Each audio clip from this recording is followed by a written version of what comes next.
bestsellers, prize winners, a new favourite crime writer. At Gwyl Crime Cymru Festival in spring 2023, we'll be offering all of these, but much, much more will be available, because the home of our festival is Aberystwyth, a little town with a long history and a big heart. Once home to Welsh princes, Aberystwyth is now home to the National Library of Wales and Aberystwyth University. The sweep of the town's Regency seafront pulls the tourists in from around the globe. Aberystwyth even offers the chance to watch dolphins as well as crime writers. Festival goers will be able to enjoy gourmet food and drink, as well as delectable discussions of murder, mystery and mayhem. You'll find live music in warm, welcoming pubs, as well as lively discussions on our festival stage in a former music hall theatre, with plenty of authors around for lively discussions of your own. Come and get cosy with the crime. There are hidden alleys and ancient byways to explore where murders might quite easily be hidden, and a funicular railway to take you to the top of Constitution Hill, where you can enjoy the Camera Obscura. And if you stay for a few days after the festival, you will be able to enjoy the breathtaking scenery of Ceredigion. The countryside and coast can be viewed by boat or heritage train, on foot and two wheels as well as four. Whether you love exploring lush river valleys, walking unspoiled beaches, or discovering the history of this beautiful area, Aberystwyth and Ceredigion have so much to offer. So come to Gwyl Crime Cymru Festival next spring. You might just discover your new favourite crime writer, as well as your new favourite town.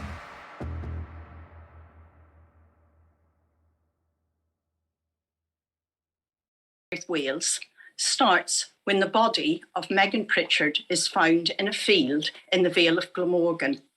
It looks like an accident, but D.I. Wild is suspicious, and Megan's friends are definitely hiding something.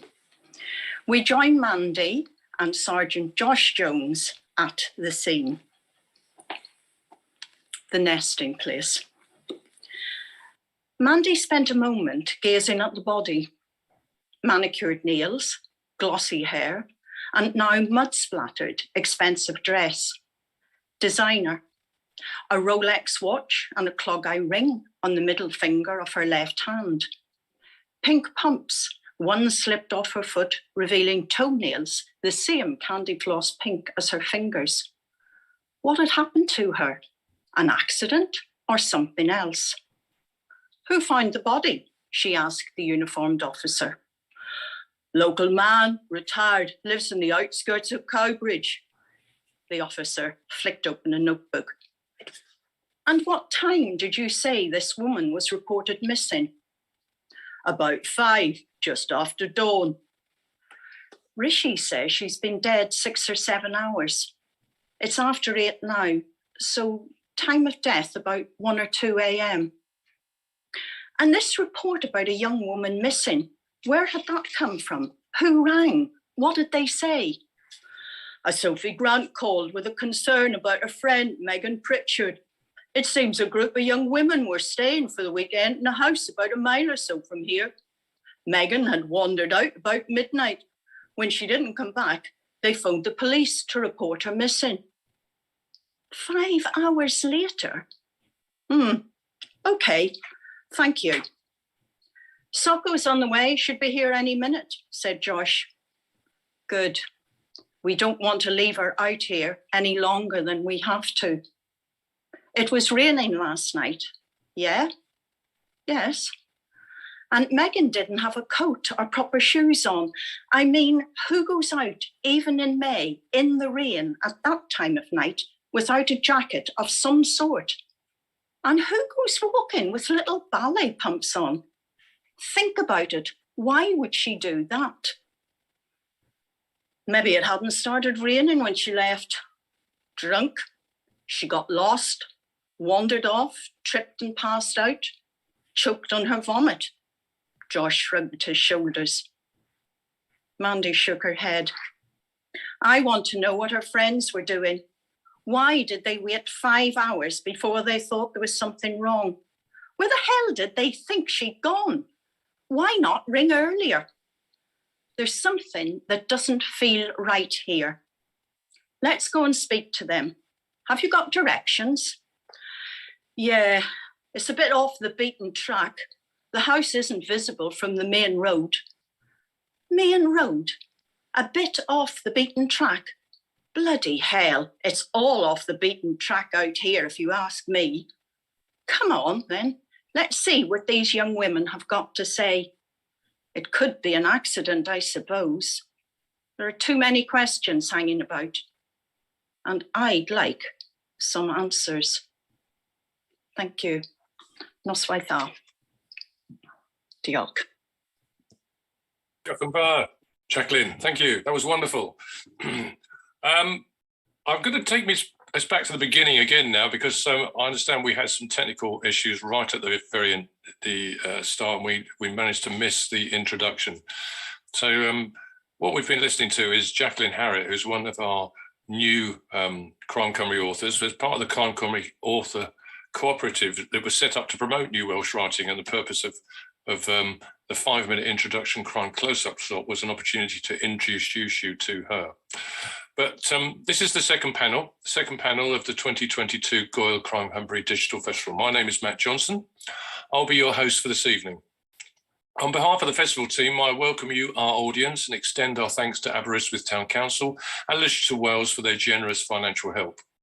Next year, COVID permitting, we will be meeting for a live in-person event at the beautiful town of Aber, as it's known in Wales. Now, although this festival focuses on crime fiction, every year we hope to bring you a true crime interview featuring Wales. Tonight, we look at the Daniel Morgan murder. If you have any questions, please do type them into the chat function, and our lovely Louise Mumford will ask them for you in about 40 to 45 minutes. Daniel Morgan was a private investigator from just outside Cwmbran here in South Wales. In 1987, he was working in London as a partner and owner of a firm called Southern Investigations. On the 10th of March that year, 1987, after being invited to a meeting at the Golden Lion pub in Sydenham, South London, Daniel purchased 2 packets of crisps for his children, left the pub and headed to the car park. In the darkness, a killer was waiting. He crept up behind Daniel and struck him about the head with an axe he left buried in Daniel's brain. With a motive established and a very short list of suspects, this should have been a simple case for the local murder investigation team to solve. They failed. And one key member of that investigation team left the police soon afterwards to replace Daniel at Southern Investigations. 35 years later, and now with 5 failed police investigations having taken place, Daniel's killer remains at large. This evening, we meet 2 journalists with a strong connection to this murder.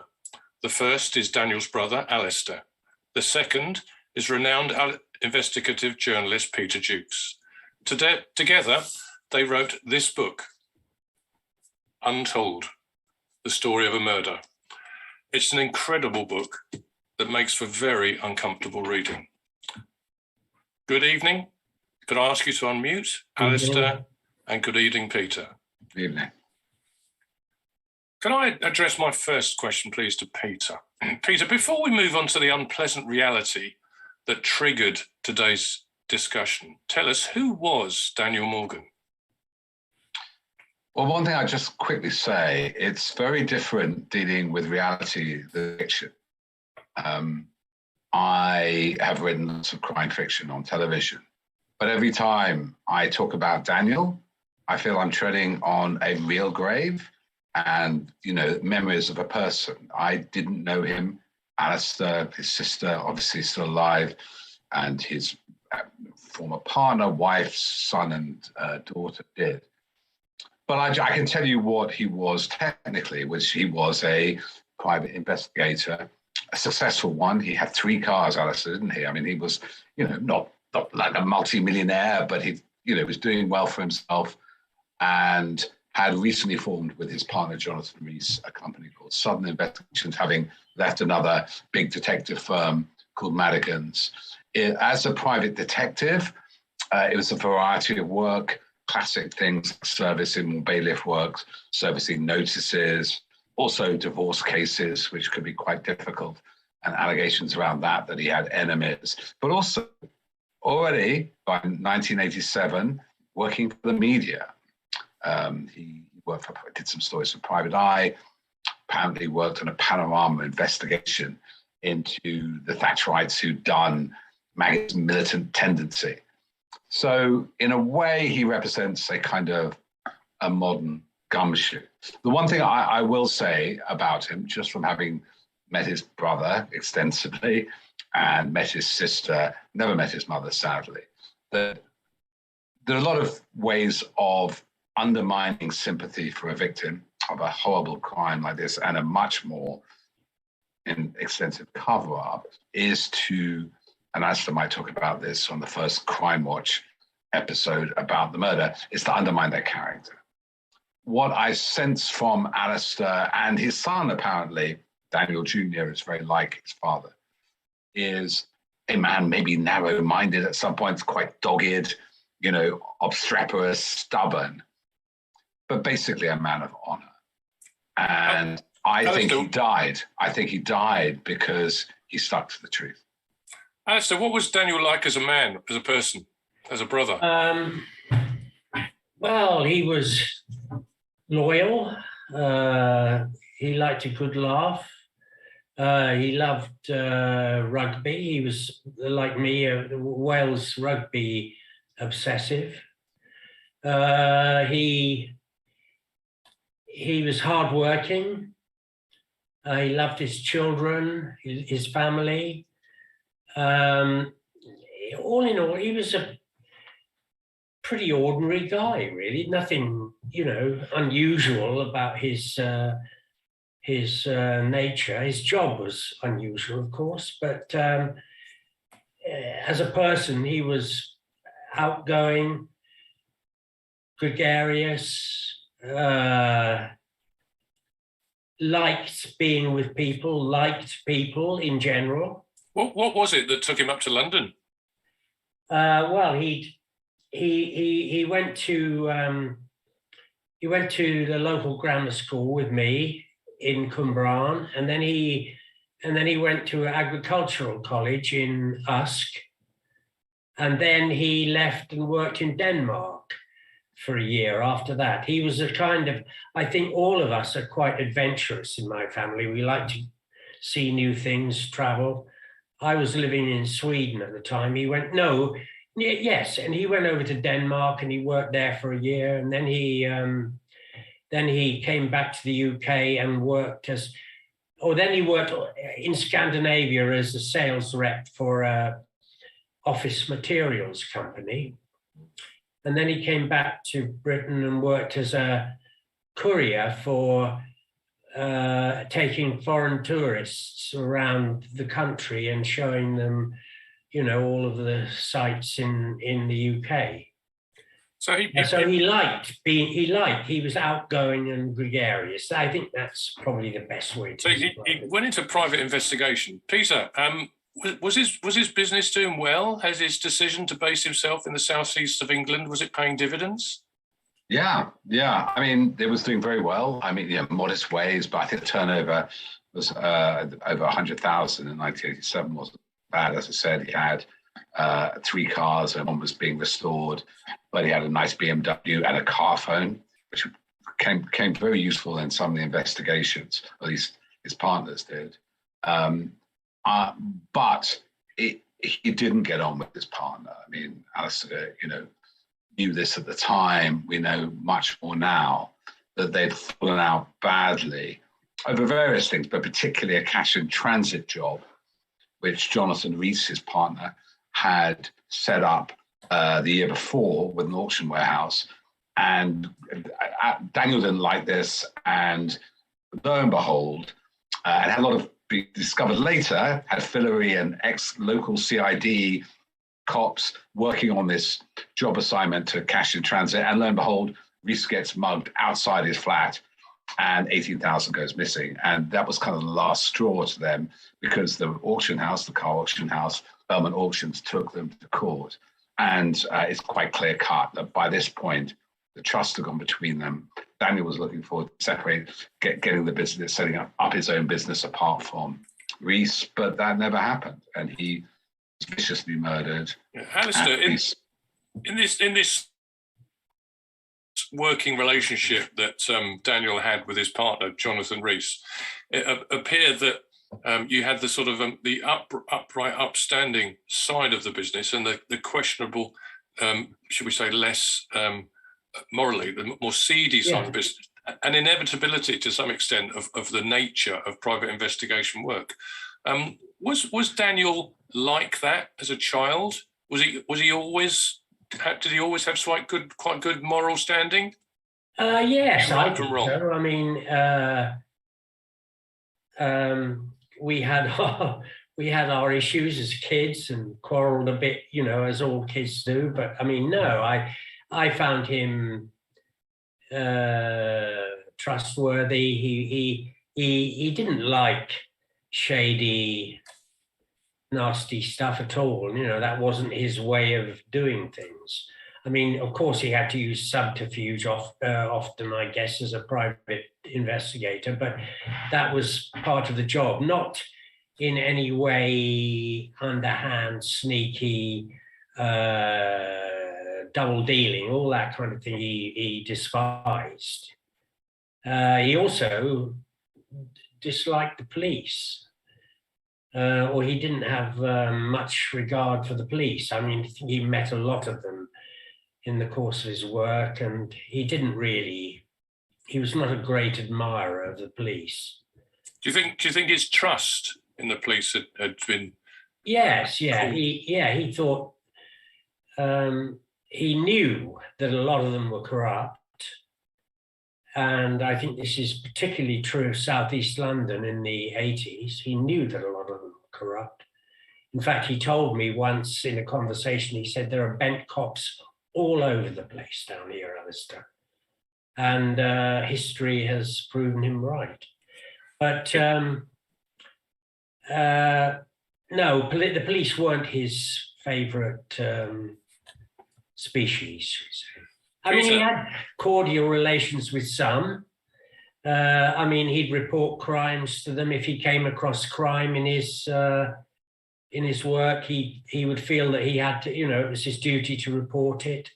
But he didn't mix with them much. He didn't drink with them a lot, as Jonathan Rees did. He didn't socialize with them or anything like that. He went about his own business. So what we've got then is a business partnership, which in some ways seems complementary. You have one more seedy side of the business, and this is represented by Jonathan Rees, who associates with police officers of questionable morals and questionable ethics.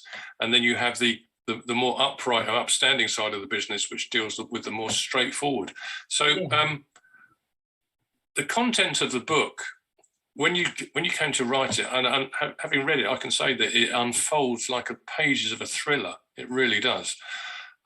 So you've got these two complementary sides of the business. So Peter, tell us what happened on the night of the 10th of March when, and let's begin with why was Daniel in that pub? Well, the ultimate reason Daniel was in that pub, we don't yet know, that we can surmise. It was a very important meeting. He told various witnesses he had a very important story to tell. Several of those 4 or 5 say he was talking to the press about a story of police corruption. But we do know it was a tense meeting. He told a friend of his, one of the most important meetings we'd have, and he would not be back till late. But all we know is that he met Jonathan Rees, and they were waiting, I think we can agree that, Alistair, can't we, for a third party, and who didn't turn up. Rees left out the front door, and Daniel, very unusually, because he's very protective of his car, and told Alistair off when he parked in darkened car parks that got broken into. He parked out the back, and as he went to his car, he was hit 5 times with an axe. So this is the first, Alistair was the first detective on the scene. I think Daniel was the first detective. He found something. He was murdered, not randomly. It wasn't a mugging, as people tried to say. He had £1,000 in his pocket. It wasn't random. You don't know he's going to be there. It was an assassination.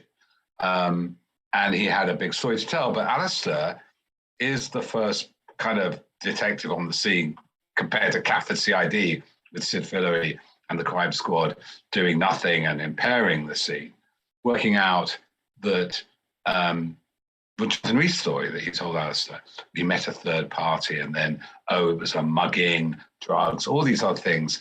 Alistair immediately cottoned on. Something much bigger was happening. Cut a long story short about their investigation.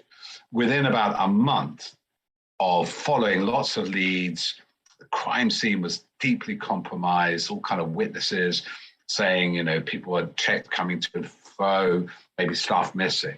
They arrest Jonathan Rees, his 2 brothers-in-law, the Vian brothers, Glenn and Gary, who'd been involved in this Belmont auctions heist or other, the security of that, and 3 police officers, including Sid Fillery, on suspicion of involvement in the murder. They're quickly released. As Alistair can explain, more comes out in the coroner's inquest. But within a month, you have a major murder investigation, a major murder in London. And one of the senior investigating officers in that murder is arrested. A year later, is out the force and is working with the then, and arrested a second time, by the way, Jonathan Rees, 2 years later. We have a problem. And this is Detective Sergeant Fillery that you were talking Detective about. Sergeant Sid Fillery, who was King of Catford, he was only a DS, but high up in the Masons, kind of a fixer in Southeast London, kind of sketchy reputation. He has a criminal record now. He was known to be a kind of, so you met him. You can tell more about Sid. Well, I mean, I first met him 2 days after the murder. I had met him on one occasion previously in the company of my brother and Jonathan Rees. Or one, maybe another time, I'm not quite sure, but certainly one I remember quite distinctly. And I had no suspicions really about him. He seemed to be just a police officer, in plain clothes. I met him. It was not until after the murder that I started to become anxious about his activities. And when I saw him first, after the murder, he interviewed me with another officer, and I wanted to tell him my suspicions about Jonathan Rees. And the 2 officers sat there and listened. And I told them about the Belmont auctions robbery, that at that time I suspected it could have something to do with the murder. And he said to me, what robbery was that then? As if he knew nothing, as if he had no idea about it. And just to explain to them for the benefit of our audience. I had no idea of that. I hadn't discussed the robbery with my brother since it happened. Yeah.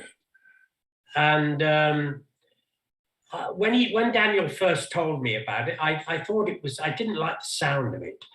And I must say, I suspected that Rees might be somehow involved in that at the time. But because I didn't have, Daniel was closer to the whole thing than me. And I thought, well, I can't go around, bad-mouthing somebody unless if I don't know the full story. And anyway, a year later, I suspected this could have been the motive for the murder. And as I said, Fillery said, well, what robbery was that then? And we later know that he was involved in the security for that. Well, just explained for the benefit of our audience, this was a security operation for an auction, and they were guarding, Jonathan was guarding the takings, the £10,000 takings, and he was using police officers, including Fillery, who were moonlighting as a sort of security guards. And instead of taking the money to the bank deposit, he chose to take the money home and was conveniently mugged. It was for- £18,000, by the way. £18,000 worth. Yeah. And you don't forget that Fillery is the one taking the statements from his best mates, hadn't really been declared.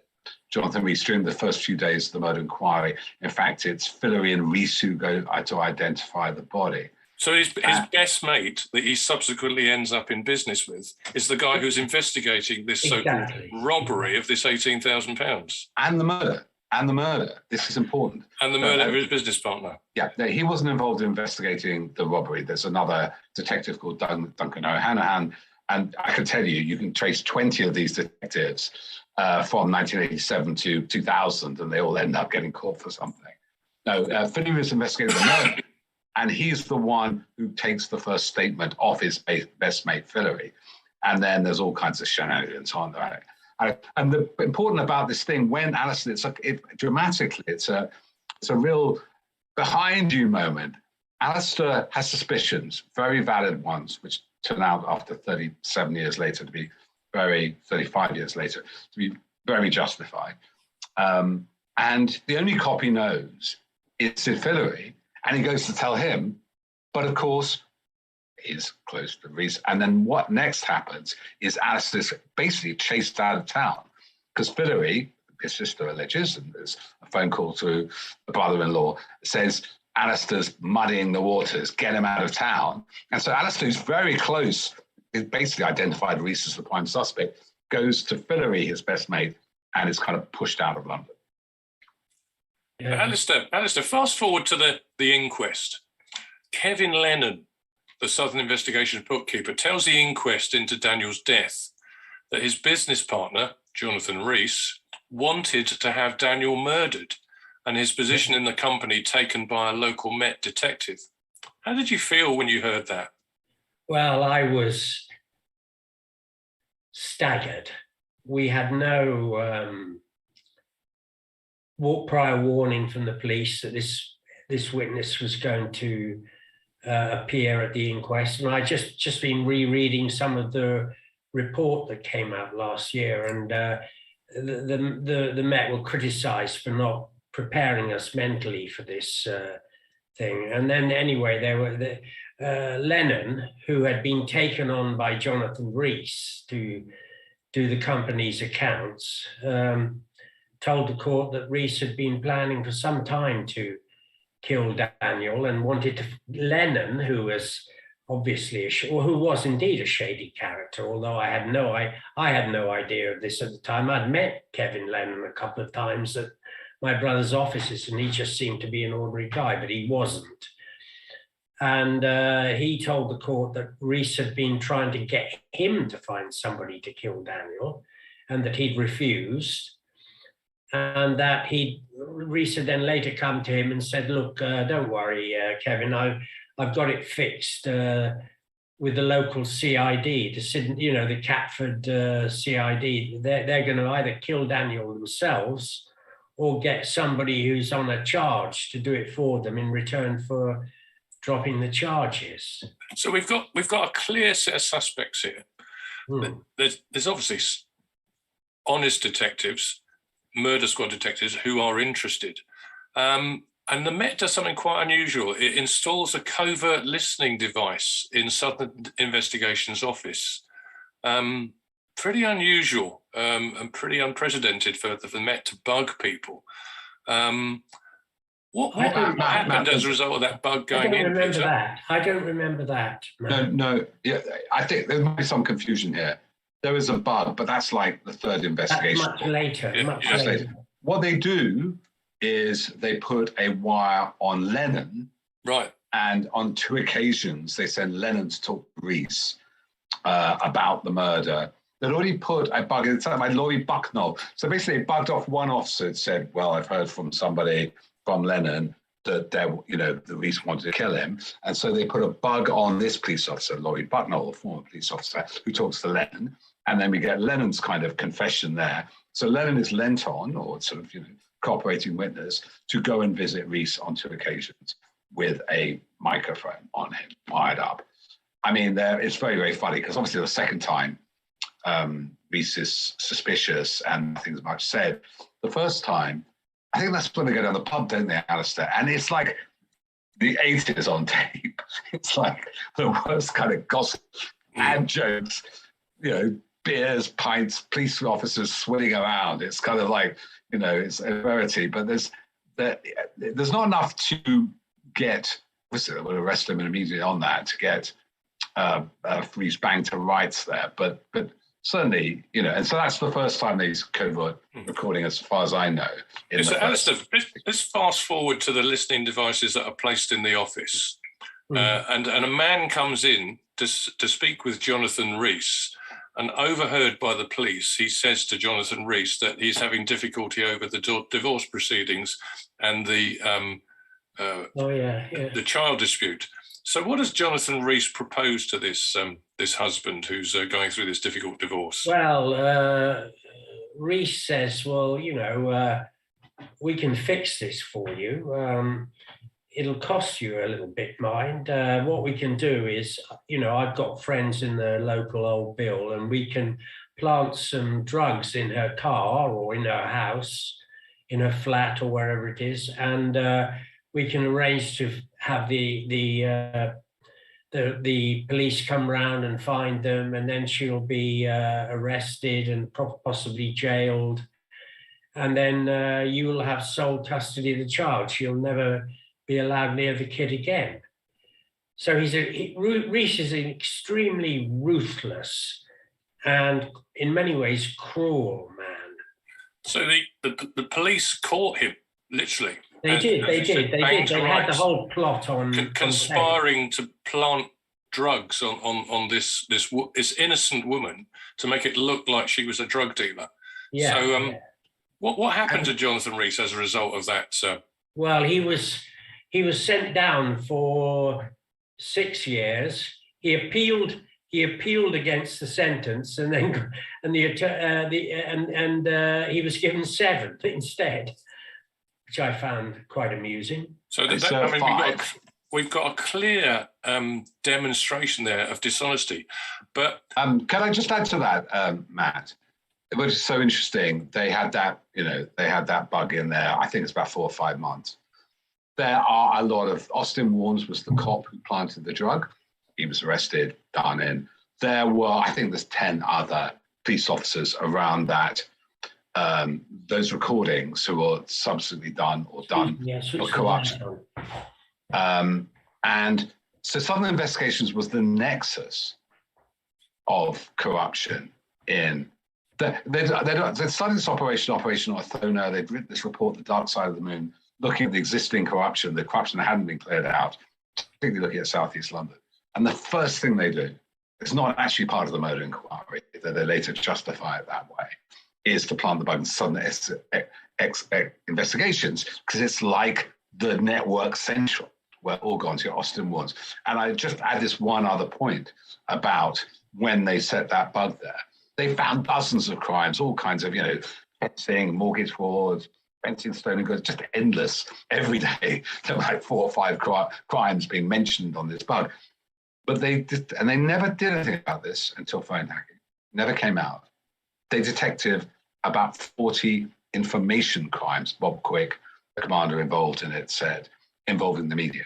So by that point, by 1998, third investigation, Nigeria, 2 Bridges, they were the one-stop shop for the Mirror, News of the World, and other papers. So by that point, Southern Investigations had branched out from being a centre of police corruption to being information exchange for the media.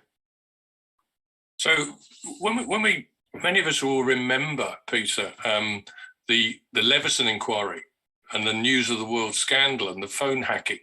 Are you saying that Southern Investigations, that Jonathan Rees, that was the suspect for the murder of Daniel, he was behind all this? Absolutely.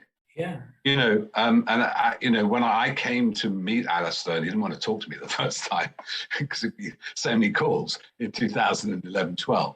Because I was just looking at phone hacking, the Daily Beast, and I soon realized, thanks to Alistair's amazing work and his family over all those years, hold on, it begins. You can see in the book, we track, computer hacking in 1990, dealing with the news of the world in 1990. They're training Mazda Mahmood. They end up working for lots of other papers. They are getting confidential information from police officers. They're getting police records, criminal records. They are putting video bugs in. They're putting bugs in. They're phone tapping.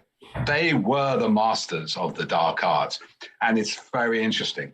Can I just add something there on this line?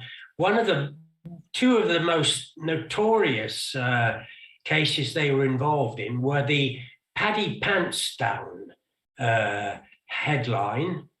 If for those of us that are old enough to remember that, in 93, I think it was, and the David Mellor toe sucking, and Antonia Sanchez, I think her name was. The Chelsea football kid. This is it. Yeah, they were, and so there was a distinct political slant to the thing. First of all, Mellor was speaking out about the morals of the tabloid press at the time. So they decided that, or the Murdoch press decided that they were going to shut him up using Jonathan Rees and Sid Fillery. And then there was the Paddy Pants Down case, where Paddy Ashdown's solicitor had his safe burgled, and Rees and Fillery were actually brokering the information that had been gained from that break-in. Now, who was responsible for the break-in, nobody knows, but the whole thing looks very fishy indeed. So they were deeply involved in politics, if you like. Yeah. So what we have here is Jonathan Rees, a business partner who's been shown to be corrupt. A witness says that Rees wants Daniel killed. A gang of corrupt detectives working with that same business partner, and who also had a motive for wanting Daniel silenced. All that was needed, surely, was for someone to break ranks and talk. Did that happen, Alistair? No. Nobody from within the police. I mean, various police officers have given bits of information, contributed certain pieces of information. A lot of that was legally acquired through surveillance and et cetera, but none of the dirty cops will talk. Why was that? Was there a lack of will on the part of the Met, or were they particularly skilled at avoiding? Well, I think it's the rule of omerta in the in the police service. I think it's pretty wide culturally in British policing. You don't talk. You don't dob your mates. Dob on your mates. Yeah. No. Can I just add something there? It's also an omerta among the press. So there are notable exceptions. Laurie Flynn and Mike Gillard, you'd write a book about this. But I'll tell you a story, just example of the fear. Because I think you're right, there's guilt, there's complicity, there's also fear. There's a fear of Murdoch, there's a fear of senior Met powers. I think Laurie Flynn and Mike Gillard were told when they first did Untouchables in 2000, don't stand too close to the edge of the underground platform when a train's coming in. But more, when I got to it many years later, 2012, 13, a sort of university colleague of mine had taken the first photographs of the murders of the Golden Lion. And I asked him, he's a photographer, I think he's working for the agency for the Express, it came out. And I said, can we talk about it? I think it was 2015, 16. Alistair and I went back down to the scene with our producer, Divya Meyer, and, wanted to talk to anybody we could. And he said to me, this is 2016, nearly 30 years later, I don't want to put my head above the parapet. So there are very dark forces working. The longer they get to cover it up, the more it is, every investigation is mired. The fifth investigation led by Dave Cook is surveyed by Mazda Mahmood's people, News of the World, following him around. They're kind of hacked. The suspects seem to know about every little bit of information from the top echelons of their Met command, people feel overwhelmed by it. The only person I can see, the only people who aren't overwhelmed by it, were Alistair, his mother, and his sister. And they just didn't stop. You mentioned David Cook, Detective Chief Superintendent David Cook, who first appeared on the scene in 2002 when he fronted the Crime Watch appeal. Now, it's an interesting aside, as I know you two guys know, that I actually worked with David Cook back in the early 1980s when we were young DCs together at Kentish Town. And I also worked with his wife, Jackie Hames, at Albany Street. So it struck me as an incredibly small world as I was reading your book. And I was amazed to hear the stories of how the news of the world placed them under surveillance, trying to find out what they knew, and were feeding, potentially even feeding information back to Jonathan Ross, so they knew how the investigation was progressing and found out it's like the criminals were surveilling the police. But eventually they managed to put a case together. They bring a case to court. They prosecute Ross and a number of other people for murder, for fraud, perverting the course of justice. All are facing a trial. They are all acquitted before they could even be judged, because they used the law, they used the vagaries and the mechanics and the loopholes in the law to avoid even appearing on trial. So do you think that reflects badly on our UK criminal law system? I wouldn't say that it reflects badly on our legal system. I would say, I mean, my lawyer commented during the process of this. He said that the judge is giving them more leeway than many, giving the defense much more leeway than many judges would give them. But all judges are different. Systems are made up of people. I think the conclusion that we came to was that the case had been so undermined by previous corruption that even the suspects were they were saying everything's corrupt, this is corrupt, that's corrupt, that's corrupt.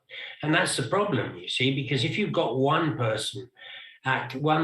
officer who's messing about on the other side of the fence, then it casts a shadow over everything. And the defense lawyers used this to the nth degree to cast doubt on everything that was said by the police. And of course, there were mistakes by the police as well. So anyway, it dragged on for 2 years of pre-trial hearings. I think the longest pre-trial hearings in British criminal history. I mean, this case breaks a lot of records, but that's another one of them. And eventually the prosecution collapsed. And in terms of getting justice in the way we normally understand it, in other words, somebody being prosecuted and convicted of the murder, we've never seen that. And to me, I don't think we ever will. I think it's now beyond. The case is so messed up by. Do you think we ever will, Peter? No, I think early on, Alistair, I think even back before the fifth inquiry, which ended in them being arrested, and the trial, Alistair was so suspicious. The justice he and his family wanted wasn't to get the obvious suspects just in prison like that. Obviously, they were delighted when they were arrested. The whole system needed more transparency, needed reform, and hopefully the panel report does something towards that. And I think the big point is if you read the criminal justice system itself, or the police component, is corrupted, then it's a very good argument for many. It's lots of corruption here, and this prosecution against me is corrupt. And so a bit like I think Vladimir Putin does with disinformation. Can't trust that side, don't trust anything. And that is fatal to the rule of law. I will say a little bit of something else. I do think there's evidence of email hacking. I do think that the prosecution was compromised in some ways, didn't quite have the edge on the defense, but the defense had a very good case.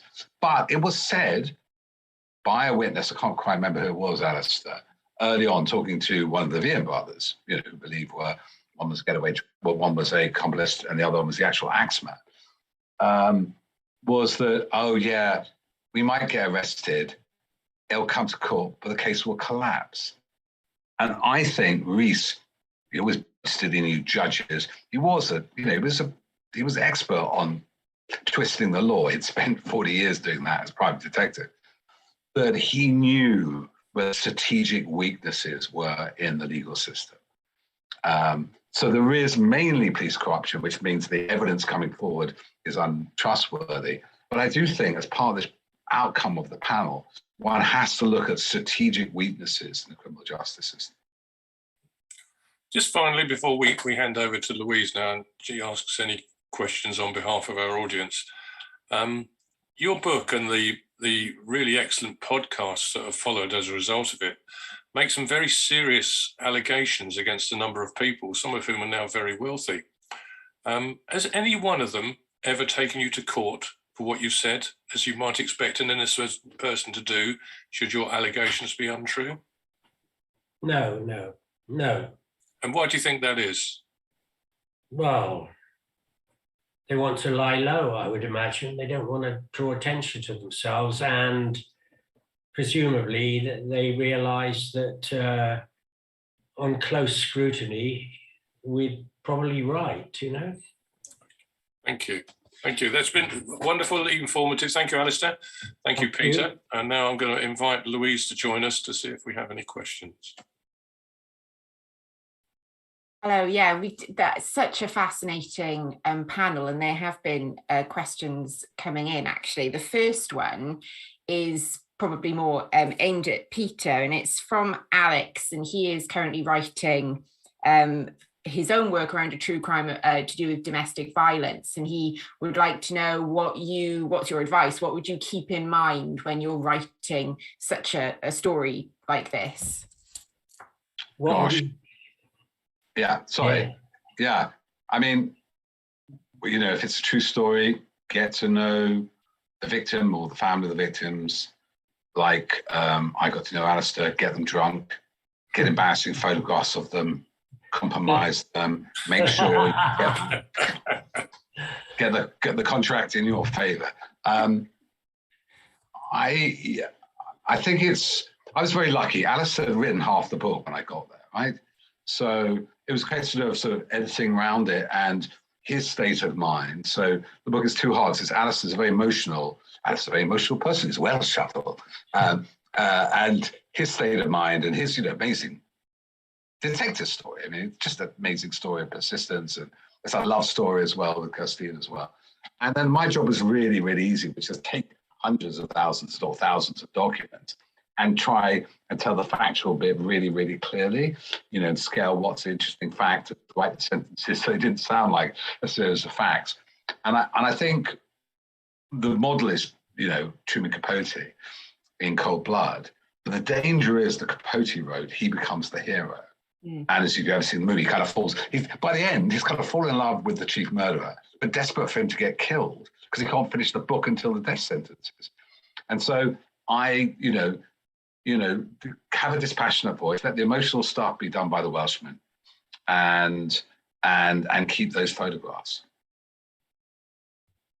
Thank you. We've already had some people looking up the book online, ready to buy it. There was just a quick question. It's in paperback and hardback. Is it planning to be an ebook or an audio book at any point? No, I think it is an ebook, Alice. It's on Kindle. It's on Kindle. Oh, it is. It's on Kindle. I think they've changed the name on Kindle. It's called "Who Killed Daniel Morgan" now. Ah, right. I think when the paperback publisher when it went into paperback, they wanted to change the name to "Who Killed Daniel Morgan," and it's available on Kindle. And yeah, I mean, there are plans afoot to make a TV drama about the story, but we this it's in the very early stages at the moment, and we're just well, it's not me. I mean, but there are, I understand, some plans to make a TV drama out of it, which would be very good. I think this would cover a long time of a long wide sweep of British history in the process. It's been 35 years since this happened, and I've got a feeling that I don't think this will be the last you'll hear of this story. I think there are other similar stuff out there that will come to light soon. Any more questions, Louise? One last one, which is to Alistair, is that you just said it was 35, it's been 35 years of your life fighting for justice for your brother. How has that affected you? How does that affect your worldview, your... It's just been, well, it's had a very, very life-changing effect on me. It's affected every aspect of my life over 35 years. It's changed my relationship with the British state, my country completely. I mean, along with some other things, but I don't trust Britain anymore at all, I don't trust Britain, shall we say. No, it's finished for me, or not the country, but the British police are finished for me. It's not I don't trust any, I mistrust all of them, I don't. But the Metropolitan Police, anything that's really, really critical and important, like looking after our democracy they're finished as far as I'm concerned, as a credible law enforcement body. I mean, I'm sure they do a lot of good work, loads of it, and most police officers, I'm quite sure, are straight. But the way they've handled this has, finished them for me. And Cressida Dick, the latest business with her, in trying to block the work of the panel that was examining it, and just walking away, not even questioned. Not even publicly questioned about it. She just walks away into the sunset, But I think a lack of accountability that we have in this country is right across the board now. And it's very worrying. Thank you. It's been an absolute privilege, and I'm sure all the audience members would agree. I will duck out and let Matt finish the panel. Right. Well, on behalf of the Crime Comedy Festival, can I please extend our sincerest thanks to you, Alistair, and to you, Peter. It's been a thoroughly entertaining hour. I think probably entertaining is actually the wrong word, because what you've had to say is actually really enlightening. In some ways, it's quite horrifying, especially as we're not talking about fiction here, we're talking about reality. This is something that really happened, a real person, a real injustice, and something that I'm sure everybody will share when I say that hopefully one day justice will prevail. Thank you very much.